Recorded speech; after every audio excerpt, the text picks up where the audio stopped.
Vous savez, moi j'ai toujours cru, et je suis de ceux qui croient que les chrétiens ont un problème de langue. Écoutez, on prie beaucoup, mais on ne comprend pas français.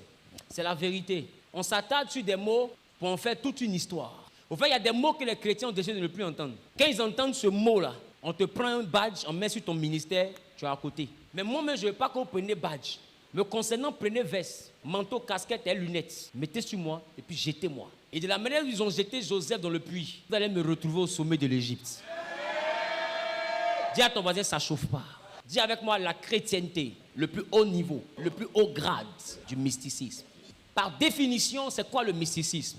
Le dictionnaire Robert nous donne la définition que je permets maintenant que nous puissions afficher. Voici ce que le dictionnaire Robert nous donne. Le dictionnaire Robert nous dit que le mysticisme, première définition, croyance et pratique se donnant pour objet une union intime de l'homme et du principe de l'être, entre parenthèses, divinité, virgule, la nature.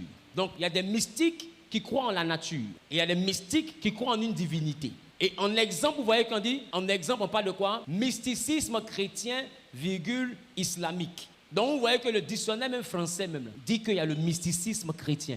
Ésaü dit qu'à partir de cette année, nous allons commencer à pratiquer ce que lui, il appelle le mysticisme christocentrique. Ça veut dire la vie mystique dont le centre est Jésus-Christ. Parce que le mysticisme a pour but d'unir l'humanité au principe de la création. Les autres ont leur Dieu. Donc ça veut dire que ceux qui ont des idoles appartiennent à un mysticisme. Leur fétiche est le centre de leur mysticisme. S'ils adorent l'eau, c'est que leur eau est le centre de leur mysticisme. Donc ça veut dire qu'on parle de mysticisme lorsqu'on parle de trait d'union, d'intimité entre l'humanité et une divinité. Donc il y en a qui sont les adorateurs de la nature, vous savez ça? Eux, ils croient aux arbres. Il y en a aussi qui ont décidé de croire aux extraterrestres. Et il y en a qui ont choisi de croire en des hommes. Beyoncé a sa secte mystique. Et eux, leur déesse, c'est Beyoncé. Non, vous voyez qu'en réalité, il ne peut pas avoir adoration sans mysticisme. Parce que l'adoration relie l'humanité à une divinité. Maintenant, moi, Zawi, je dis, je répète, j'affirme et je signe que la chrétienté, parmi tous les mystiques et tout le mysticisme qui peut exister sur la terre, il n'y a pas un mysticisme qui est au-dessus de la chrétienté. Voici ce que je dis. Que ce soit Rose-Croix, franc-maçon, musulman, peu importe tout ce que tu peux imaginer, Jésus est le sommet. Et je suis venu pour démontrer ça pendant 6 mois. Laissez-moi vous dire, les livres d'histoire n'ont pas été écrits par des prophètes. À l'école, les livres n'ont pas été écrits par des docteurs de la parole, ni par des évangélistes. Ça a été écrit par des archéologues, par des chercheurs. C'est eux qui sont allés et qui ont essayé de repérer un peu le temps dans lequel nous sommes. Ils ont fait des découvertes. Ils ont vu des crânes humains. Ils ont essayé d'évaluer le nombre d'années que ça pouvait avoir. Et ils ont estimé de fois des millions à des milliards d'années. Écoutez-moi ce que je dis. Et ensemble, ils ont voulu trouver un repère pour qu'à partir de cela, on puisse compter les années. Quand ils ont vu les ossements et tout était du Moyen-Âge, ils ont décidé de répartir le temps selon leur compréhension en 2 dimensions. La préhistoire et l'histoire. Et quand les mystiques, ça veut dire francs-maçons, rosicruciens, chrétiens, musulmans, tout le monde, même les athées se sont assis, ils ont décidé d'une chose, que l'an 0, c'est la naissance de Jésus. Pour eux tous, ils sont d'accord que Jésus est le repère historique du temps. On ne peut pas compter le temps. On ne peut pas compter les jours. On ne peut pas compter les années. On ne peut pas compter les mois sans commencer par Jésus. Ils ont vu Baye, ils l'ont dépassé. Ils ont vu Vaudou, ils l'ont dépassé. Ils ont vu Krishna, ils l'ont dépassé. Ils ont vu les grands maîtres, ils les ont dépassés. Ils ont vu les pharaons, ils les ont dépassés. Et eux tous, ils ont été d'accord que ce n'est pas une affaire de Ramsès II ou d'Amenhotep Ier, mais c'est une affaire de Jésus d'abord. Mon ami, et non, où tous les sorciers sont d'accord que c'est sa naissance qui est le commencement. Essaie de discuter selon la philosophie comme tu veux. Moi, je t'enlève dans la philosophie, je te ramène dans ton livre d'histoire. Faut m'expliquer pourquoi on dit 500 ans avant Jésus-Christ. Jésus-Christ, c'est qui? Pour que l'humanité puisse avoir autant de respect pour lui. Jésus-Christ est qui? Pour que le livre dans lequel on a parlé de lui soit le best-seller chaque année depuis son édition. Est-ce que vous savez que la Bible, chaque année, est le livre le plus vendu? Il n'y a aucune année où la Bible était numéro 2. Or, les Juifs ont la Torah, les chrétiens ont la Bible. La Torah, c'est la Bible sans le Nouveau Testament. Mais la Torah n'est pas plus vendue. Mais le livre où on a pris Jésus pour coller à la Torah est le plus vendu. Ça veut dire que ce n'est pas la Torah le problème, c'est Jésus qui fait la différence de la Bible. C'est Jésus qui fait la force de la Bible. Nous avons un nom. Au-dessus de tout ce qui peut être nommé, nous avons un nom. Cette année, je le dirai à qui veut l'entendre. Nous avons un non.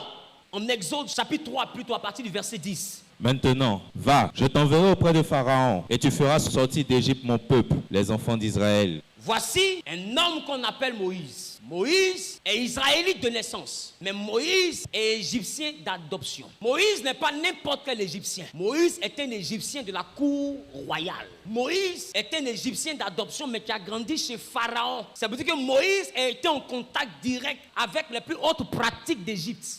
Quand les magiciens les plus plaisantés sont en ville, ce sont les magiciens les plus sérieux qui sont chez Pharaon. N'est pas magicien de Pharaon qui veut, est magicien de Pharaon qui peut. Dans un pays de sorciers, il faut comprendre que c'est les sorciers des sorciers qui habitent chez Pharaon. Ce ne sont pas des étudiants, ce sont les professeurs des apprentis sorciers. C'est eux qui sont les sorciers de Pharaon. Et Dieu a envoyé Moïse là-bas. Et Moïse a grandi en voyant leur puissance, en voyant leur tour de passe-passe. Moïse a grandi en regardant tout ce qu'ils sont capables de faire. Et plus tard, Dieu le retire de la maison de Pharaon. Et il arrive à Horeb. Et Dieu lui dit, je t'envoie vers Pharaon. C'est-à-dire que la maison, tu as vu toute la puissance là, je t'envoie là-bas. Moïse a peur. Alors Moïse dit, qui suis-je pour aller vers Pharaon? Pourquoi? Parce que je sais ce que j'ai passé toute ma vie à voir autour de Pharaon. Pharaon n'est pas simple. Moïse dit, qui suis-je pour aller vers Pharaon? C'est-à-dire que moi je suis ici là, j'ai quel pouvoir? Seigneur, la maison tu m'envoies. Est-ce que tu connais le level? Tu sais, il y a sorcellerie, hein? Et puis il y a sorcellerie. Maintenant, Dieu dit à Moïse, va chez Pharaon. Il dit, si tu m'as envoyé chez un petit Égyptien, j'allais partir. Mais Pharaon, s'il y a une université de sorcellerie en Égypte, le doyen de l'université là, il travaille chez Pharaon. Qui comprend ce que je dis? Là-bas, ce n'est pas la magie amusement. Est-ce que vous savez qu'il y a des gris-gris là? Toi, tu dis que tu es chrétien, mais il faut être vraiment sûr de ton affaire. Tu n'es pas sûr de ton affaire, tu vas rester là. Qui sait que ce qu'il dit est vrai? On a vécu la crise en Côte d'Ivoire. Hein? On a vécu la crise en Côte d'Ivoire. Hein? On avait 2 fois des gendarmes qui étaient chrétiens, qui ont croisé dans la rue quelqu'un qui n'est pas chrétien. Les gendarmes petits, 2 fois en priant, des fois ils parlent en langue même. Et qui commence à verse. Il y a esprit, et puis il y a esprit. Moïse dit, où tu m'envoies là?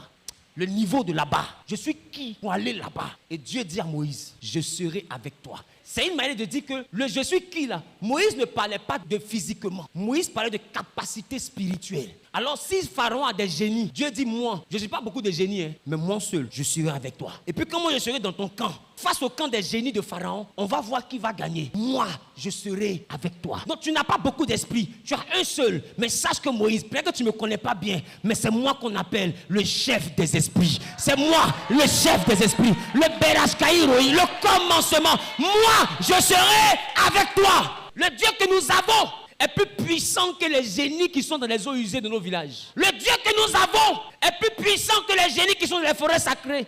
Mon ami, si Jésus n'est pas plus puissant, aucun Africain n'allait être esclave. Tu connais Béhanzin? Non, tu as entendu son nom, mais est-ce que tu connais Béhanzin? Demande à un Béninois Béhanzin, il va t'expliquer. Tu connais la magie de cette dimension? Mais voici des gens, hein, tout ça. Blanc les a attrapés, attachés, entassés, ils poussent là-bas. Ils poussent ici.